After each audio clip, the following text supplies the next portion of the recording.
It began with bogus penalties and fabricated infractions, hollow intimidation tactics.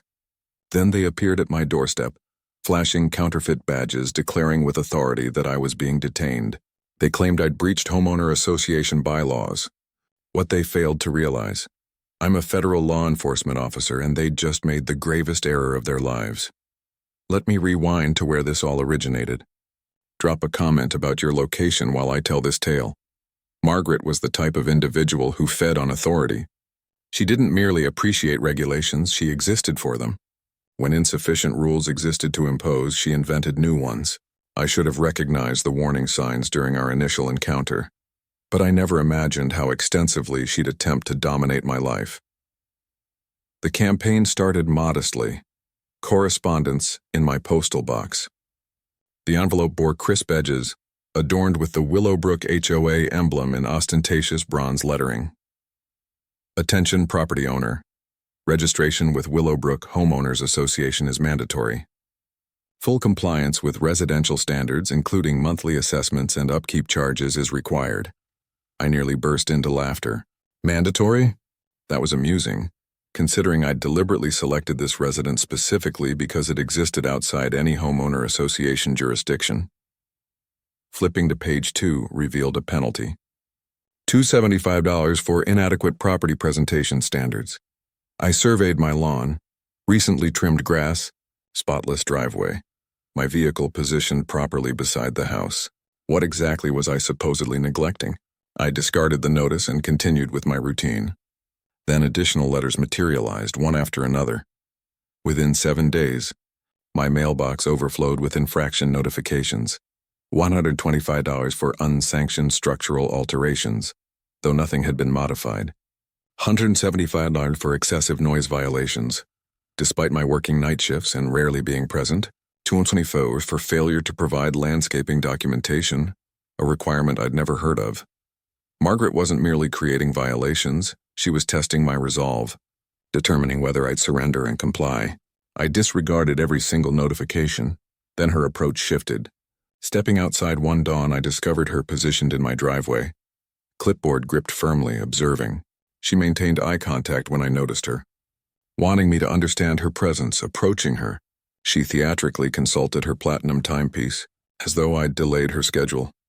Excellent, she declared, smiling with predatory satisfaction. I was hoping to intercept you. I positioned myself against my truck, arms folded. Something you require, Margaret. She shuffled through documents, extracting one and displaying it like judicial papers. I wanted to personally address the pending infractions regarding your property. I observed you haven't remitted any payments. I barely acknowledged the document. Margaret, I'm not affiliated with your association. Her smile remained unchanged. Well, she responded with artificial sweetness, Willowbrook Estates maintains specific standards for neighboring properties. It's reasonable that everyone participates. I released a brief, mirthless chuckle. Reasonable? I shook my head. Margaret, let me clarify this situation. I don't report to you. Stop flooding my mailbox with this garbage. It's heading straight to the waste bin. For an instant, her facade cracked. Her grip intensified on the clipboard, jaw muscles tightening. Then swiftly, she restored her manufactured expression. Well, she said, straightening her jacket, I trust you'll reconsider. You wouldn't want to create complications for yourself. I angled my head. Is that intimidation? She produced a light, artificial laugh. Certainly not. Simply a cordial reminder that this community appreciates collaboration. I advanced closer. Here's my reminder, I said, lowering my voice. If I discover another fraudulent violation in my mailbox, I'll file harassment charges. You can continue your association presidency, but you possess zero jurisdiction over me. Her smile faltered. Without additional words, she pivoted and departed down my driveway, heels echoing against the pavement. I watched her retreat, shaking my head. That should have concluded matters. It didn't. The following morning brought garbage scattered across my lawn. A week later, my mailbox lay toppled. Then rumors began circulating. Neighbors casting suspicious glances, whispering during my walks. Initially, I dismissed it as imagination until encountering Frank at the fuel station. Frank was a longtime resident who rarely spoke, but his words usually carried weight. He offered a sympathetic expression while filling his tank. Hope you resolve your situation soon. I frowned. Resolve what, Frank? Frank sighed. Margaret's been spreading stories about legal troubles. Claims you're a problematic homeowner avoiding responsibilities. She even mentioned something about outstanding warrants. I stared. Warrants? That was unprecedented. Frank shook his head. You know her methods. Association politics. This wasn't politics, this was character assassination. The next morning delivered a letter marked Final Notice from the Willowbrook HOA Legal Division. Inside was an official appearing statement. Failure to comply with HOA policies will result in legal proceedings. Be advised that a warrant has been issued for your continued refusal to follow community guidelines. I stared at the document, then laughed, deep and genuine. Margaret had completely lost her sanity, believing she could intimidate me with counterfeit legal documents. That's when I realized she wouldn't cease her campaign. She was escalating, and her next attempt would be her downfall. Because Margaret didn't know she'd challenged a U.S. Marshal. Margaret's petty fines and fake violations were manageable, but receiving a letter claiming an arrest warrant existed that revealed her desperation. I examined the paper under light, rotating it in my hands. The formatting appeared official. The language sounded serious, but I'd seen legitimate warrants before. I'd authorized real arrest orders. This was pathetic. No agency was identified. Authentic warrants originate from judges, not fictional Willowbrook HOA Legal Division. No badge number. No legal case reference existed, and the signature read, Margaret Harrison, HOA President. I nearly spilled my coffee. Margaret actually believed she could frighten me into submission by pretending she possessed arrest authority. I was almost impressed by her delusion. Almost. I placed the letter on my desk, fingers interlocked. Margaret had escalated beyond HOA harassment into legal fraud territory. I could have confronted her immediately, could have sent cease and desist paperwork. But why interrupt when she was digging herself deeper? So I waited. Margaret took the bait. The next morning brought a crimson warning notice taped to my door. Final warning. Failure to pay outstanding fines will result in arrest. I snorted. Margaret was really committed to her performance. I left the notice exactly where it was. By day's end, another appeared. The next day brought two more. Margaret wanted to ensure I saw them, wanted me to believe I was moments from being dragged away in handcuffs. She had no idea that would never occur. Then Friday morning arrived, and I discovered two men standing in my driveway, matching uniforms. Clipboards in hand, cheap plastic badges attached to their belts. I stared. They stared back. One cleared his throat. Are you the property owner? I folded my arms. Who's inquiring? The taller one straightened. We're with the Homeowners Association Enforcement Unit. We're here regarding your outstanding violations. I nearly laughed. Homeowners Association Enforcement Unit. Margaret had actually hired fake officers. I kept my voice neutral. Is that right? The shorter, stockier one, trying desperately to appear intimidating, nodded. We have an active arrest warrant. I raised an eyebrow. Do you now? The taller one displayed his clipboard. According to HOA code violations, you've repeatedly failed to comply with community regulations and have unpaid fines. We're here to bring you in. I let silence stretch, then smiled. All right. Let's examine this warrant. The short guy blinked. You already received the notification. No, I shook my head. The legitimate one. Show me the court-issued arrest warrant. The tall guy shifted nervously. Well, the HOA board issued it. Oh, the HOA board? I nodded slowly. And does the HOA possess legal authority to issue arrests? Both hesitated. I could practically see their mental gears grinding, trying to formulate an answer without sounding completely foolish. I let them squirm longer, then sighed, reached into my back pocket, and produced my badge, not cheap plastic, not an online purchase, a genuine, authentic U.S. Marshal badge. I held it between two fingers, letting them examine it thoroughly. The moment they saw it, their faces drained of color. I tilted my head. You two just attempted to detain a federal officer. The tall guy's mouth dropped open. The short guy actually stepped backward. I smiled. Now I have two questions. First, where exactly is your authorization to conduct arrests? Silence. Second, would you prefer being charged with impersonating law enforcement before or after I run your names? That was it. The tall guy's clipboard hit the pavement. The short guy turned and fled down the street. I stood there, arms crossed, watching them scatter like roaches. I let them escape because now I had them. When I investigated their identities later that day, I discovered far more than expected. Margaret wasn't just operating a fake security company. She was running a complete extortion scheme, unaware that I was about to destroy everything. The phony security company Margaret had hired was operating in 12 different neighborhoods, running the same scam everywhere they went. Their officers weren't just playing dress-up, they were carrying fake weapons, conducting illegal searches, and in 2 cases, had actually kidnapped homeowners and held them for ransom disguised as HOA detention. When the FBI raided their headquarters, they found a warehouse filled with fake badges, forged court documents, and detailed files on hundreds of victims. The company's CEO, a man named Rodriguez, had been running this operation for 5 years and had stolen over $3 million from unsuspecting homeowners. Margaret, it turned out, was just one client in a much larger criminal enterprise. The investigation expanded to include the Federal Bureau of Investigation, the Internal Revenue Service, and even the Department of Housing and Urban Development.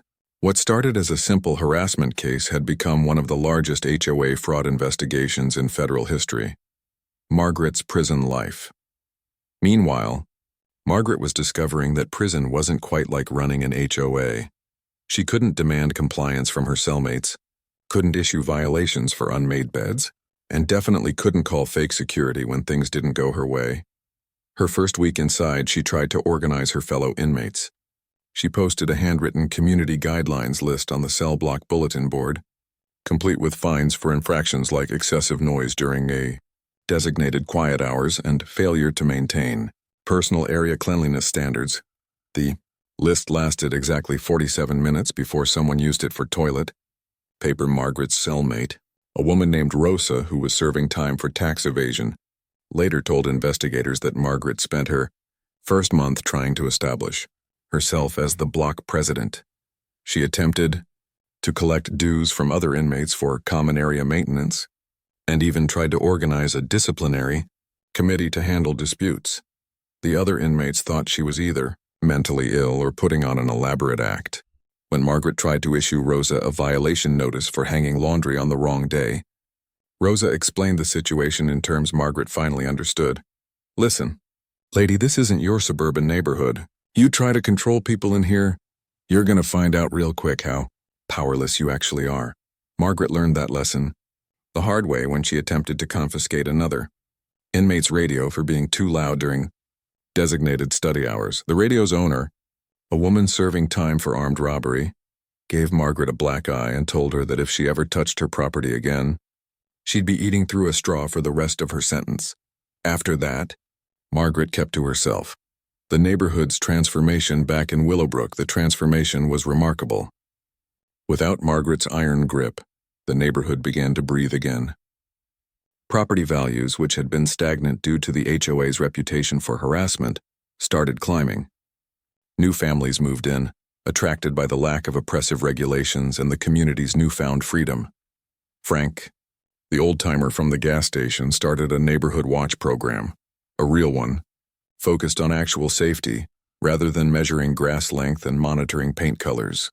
The community center that Margaret had used for her fake court proceedings was converted into a genuine meeting space where neighbors could gather for barbecues, holiday parties, and actual community building.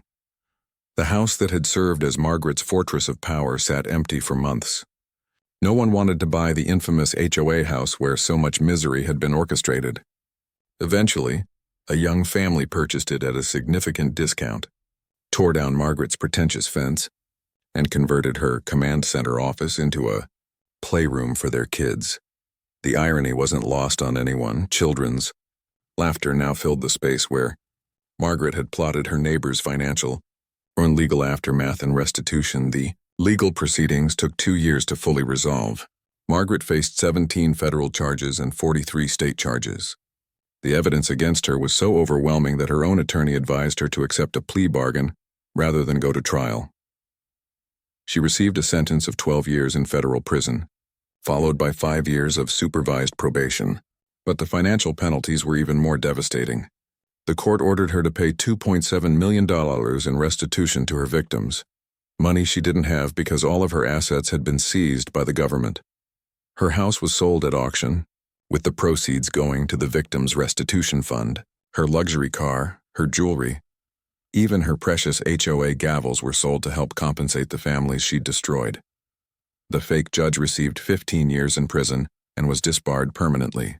The security company's leadership was sentenced to terms ranging from 8 to 20 years, and their entire operation was dismantled. But perhaps the most satisfying justice came from an unexpected source: the IRS. During their investigation, federal agents discovered that Margaret had been skimming money from the HOA accounts for years, reporting it as administrative fees but never paying taxes on the income. The tax evasion charges alone would have put her in prison for a decade. My new role for me, the case became a career-defining moment. My work in exposing the HOA fraud ring earned recognition from the U.S. Marshal Service and led to my assignment to a specialized task force focused on municipal corruption and real estate fraud. I became the go-to federal officer for HOA-related crimes, consulting on cases across the country where power-hungry board members had crossed the line from annoying neighbors into criminal enterprise. Turns out, Margaret's operation, while extensive, wasn't unique. Similar scams were running in communities from California to Florida. The Department of Justice eventually created new federal guidelines for HOA oversight, partly based on recommendations from our investigation. No longer could HOAs operate with complete autonomy, claiming legal authority they didn't possess. The final confrontation. 3 years after her arrest, I received an unexpected letter in my mailbox. Prison mail, addressed in careful handwriting I recognized immediately. Margaret was writing from federal prison, claiming she'd found religion and wanted to apologize for her actions. The letter was 4 pages long, filled with self-serving justifications and attempts to minimize her crimes. She claimed she'd only been trying to maintain community standards and that she never intended to hurt anyone. She blamed the corrupt judge, the fake security company, even her own board members for leading her astray. But the most revealing part was her conclusion. She wanted to know if I could use my influence to help reduce her sentence or get her transferred to a minimum security facility closer to home. Even from prison, Margaret was still trying to work the system. I wrote back exactly 2 sentences. "Your apology is not accepted. Serve your time." I never heard from her again. The neighborhood today, 5 years have passed since Margaret's arrest. The Willowbrook neighborhood is unrecognizable from the police state she'd tried to create. Children play in yards without fear of violation notices. Neighbors paint their houses whatever colors they choose. People park their cars in their own driveways without harassment. The community that Margaret had tried to control through fear and intimidation had become exactly what she'd always claimed to want: a safe, beautiful, harmonious neighborhood. The difference was, they'd achieved it through cooperation and mutual respect, not through threats and fake legal authority. Frank still runs his neighborhood watch program, now with over 30 active participants. They focus on real safety issues, checking on elderly neighbors, organizing emergency preparedness, and maintaining communication during severe weather. Last summer, they held their first annual block party in Margaret's honor, not to celebrate her, but to celebrate her absence. The theme was freedom from tyranny, and they held it right in front of her old house. Even in prison, I'm sure Margaret would have issued violations for the noise level. Lessons learned. This whole experience taught me something important about power and authority. Margaret believed that creating rules and enforcing them made her powerful, but real authority comes from respect, not fear. She thought that legal-sounding language and official-looking documents would make people submit to her will. But legitimate authority doesn't require fraud to maintain itself. In the end, Margaret's downfall wasn't just about her criminal actions. It was about her fundamental misunderstanding of what community leadership actually means. She saw neighbors as subjects to control rather than people to serve. The neighborhood's transformation after her removal proved that people don't need authoritarian oversight to live peacefully together. They just need to be free from tyrants who believe that their personal preferences should become everyone else's legal obligations. And sometimes when those tyrants go too far, they discover that real authority, the kind backed by actual laws and legitimate courts, is very different from the fake power they've been wielding. Margaret learned that lesson the hard way, from behind bars where she'll continue learning it for the next several years. As for me, I still live in the same house, still park my truck in the same driveway, and still maintain my property to my own standards, not because some power-hungry neighbor demands it, but because that's what good neighbors do. Margaret had crossed every line. Fake fines and petty harassment were merely the beginning. Now she was staging arrests, too stupid or arrogant to realize she'd made the biggest mistake of her existence. I investigated the names of the two officers who'd attempted to arrest me, not real police, not even licensed security. They were part of a phony private security company Margaret had assembled, rent-a-cops playing dress-up. But that wasn't the worst discovery. They'd been pulling this scam on multiple homeowners, and somehow it had succeeded. I began examining public complaints, legal filings, and HOA financial records. Margaret's little enforcement division had been operating for months. She wasn't just fabricating violations, she was running a comprehensive extortion racket. Here's how it functioned. Target homeowners who refused HOA membership, bombard them with fake citations, fines, and liens. If they ignored them, escalate by sending HOA police for intimidation. If they still wouldn't pay, seize their property for unpaid debts, then resell houses to HOA-friendly buyers for special assessment fees. It was organized theft. Homeowners had lost their houses, and somehow no one had stopped her, because Margaret wasn't working alone. I pulled city records searching for every legal dispute Margaret had been involved in. That's when I found it. A judge's name, a local magistrate who had repeatedly ruled in Margaret's favor, someone who had approved HOA property seizures without verifying claims. Either Margaret had him compromised or he was too lazy to check facts. Either way, this was a goldmine, because if Margaret's rulings weren't legal, every single HOA foreclosure she pushed through could be overturned, meaning lawsuits, refunds, criminal charges. Margaret had built her power on fake authority, and I was about to demolish it all. But first I needed to see how far she'd go, so I baited her.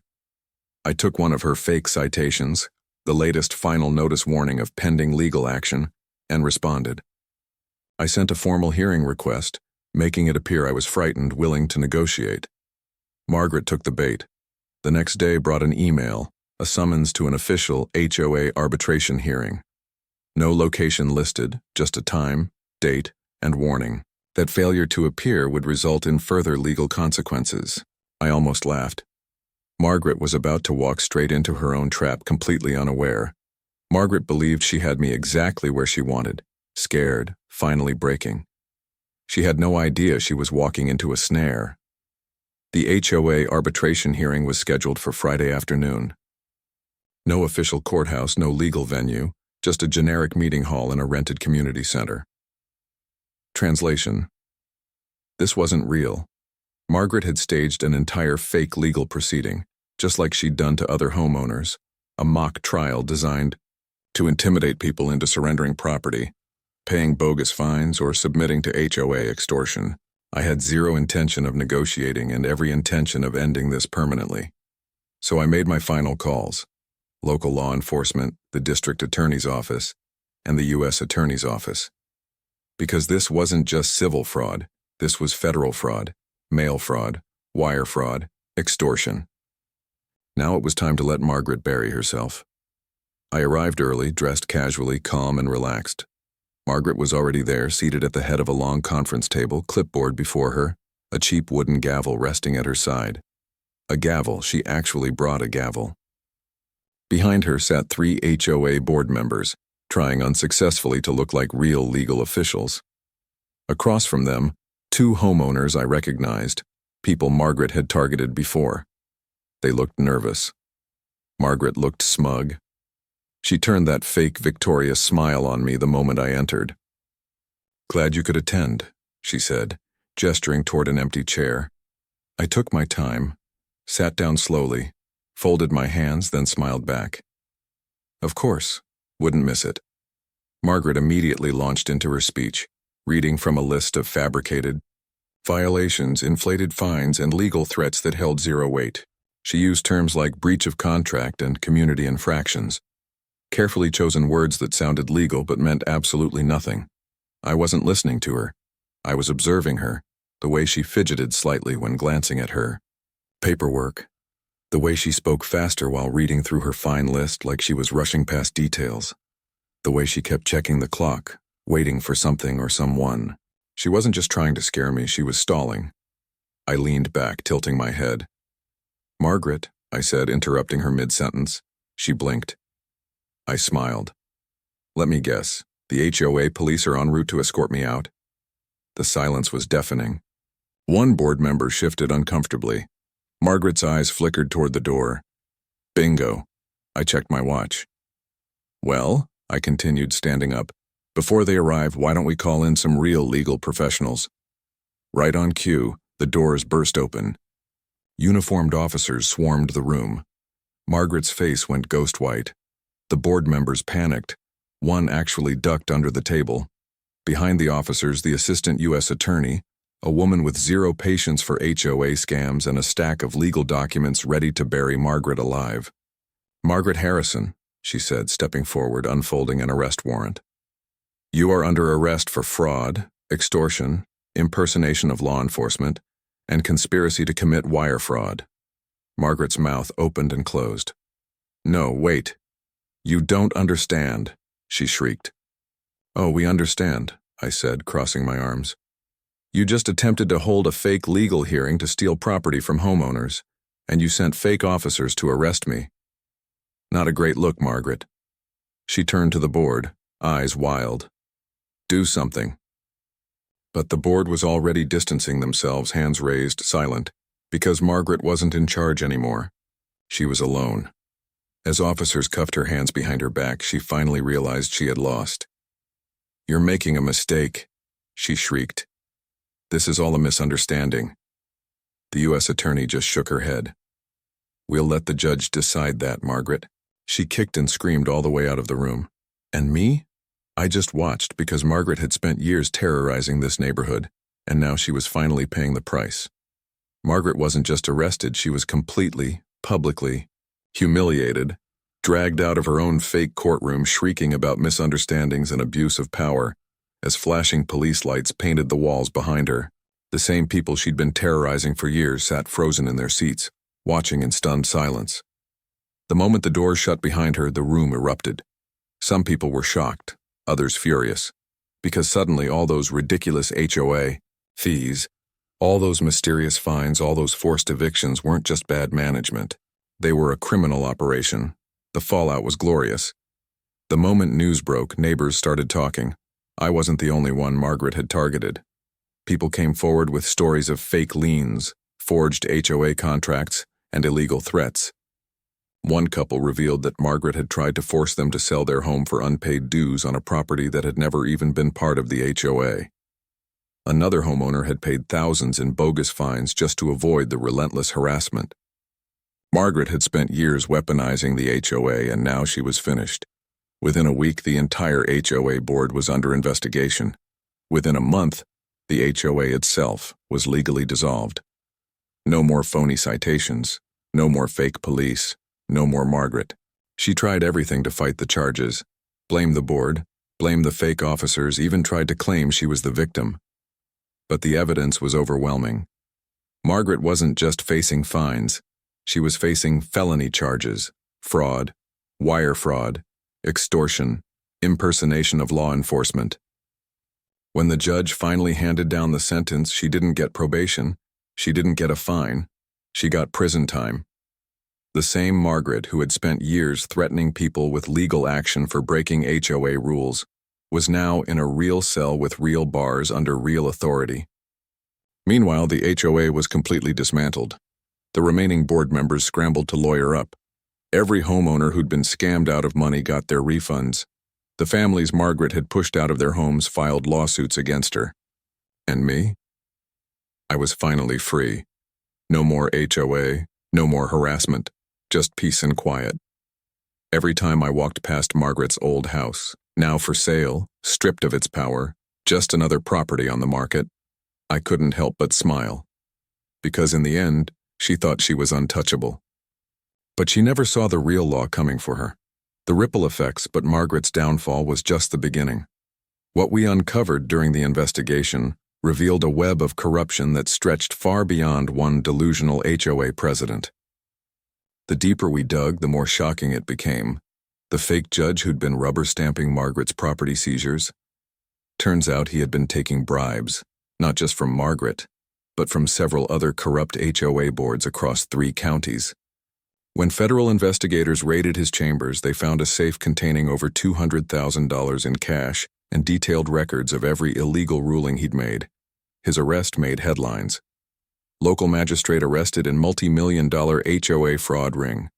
Suddenly, every case he'd ever ruled on was under review. Families who'd lost their homes years earlier were getting calls from attorneys telling them their foreclosures might be overturned.